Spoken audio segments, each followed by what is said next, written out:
যুক্তরাষ্ট্রের একতরফা নীতির বিরুদ্ধে কঠোর অবস্থান নিতে একমত পোষণ করেছে ইরান ও চীন। সেই সাথে ফিলিস্তিনের গাজা উপত্যকায় ইসরায়েলের নির্মম হত্যাযজ্ঞ বন্ধে বেইজিংকে পদক্ষেপ নেওয়ার আহ্বান জানিয়েছেন ইরানের পররাষ্ট্রমন্ত্রী আব্বাস আরাকচি। মার্কিন প্রশাসনের সাথে পারমাণবিক ইস্যুতে আলোচনার মাঝেই চীন সফরে গেছেন আরাকচি। বিষয়টিকে ঘিরে চরম উত্তেজনা বিরাজ করছে হোয়াইট হাউসে। ইরানের পারমাণবিক কর্মসূচির ভবিষ্যৎ ঠিক করতে মার্কিন প্রশাসনের সাথে এরই মধ্যে 2 দফায় আলোচনায় বসেছে তেহরান। আগামী 26 এপ্রিল দুই দেশের বিশেষজ্ঞ পর্যায়ের বৈঠক অনুষ্ঠিত হবে ওমানের রাজধানী মাসকাটে। সেখানে পারমাণবিক ইস্যুতে চুক্তির কাঠামো তৈরি করবেন তারা।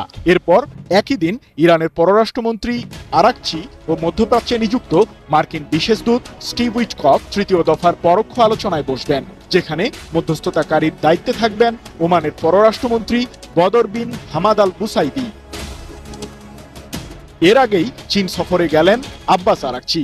এ সময় তিনি চীনের ভাইস প্রিমিয়ার ডিং জুয়েশিয়াং এর সাথে বৈঠক করেন।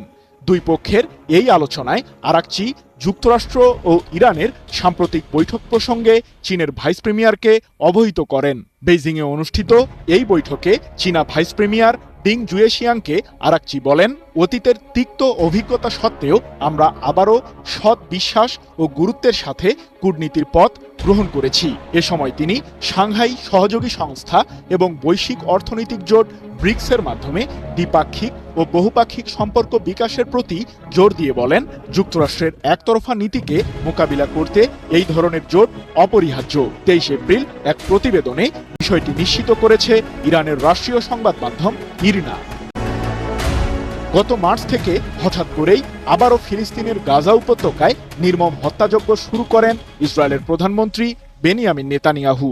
এখন পর্যন্ত নারী ও শিশুসহ নিহতের সংখ্যা 60,000 ছাড়িয়েছে বলে জানিয়েছে গাজার স্বাস্থ্য মন্ত্রণালয়। ইসরায়েলি সামরিক বাহিনীর এসব গণহত্যামূলক কর্মকাণ্ড বন্ধ করতে চীনা ভাইস প্রিমিয়ারকে শক্ত অবস্থান নেওয়ার অনুরোধ জানান আব্বাস আরাকচি।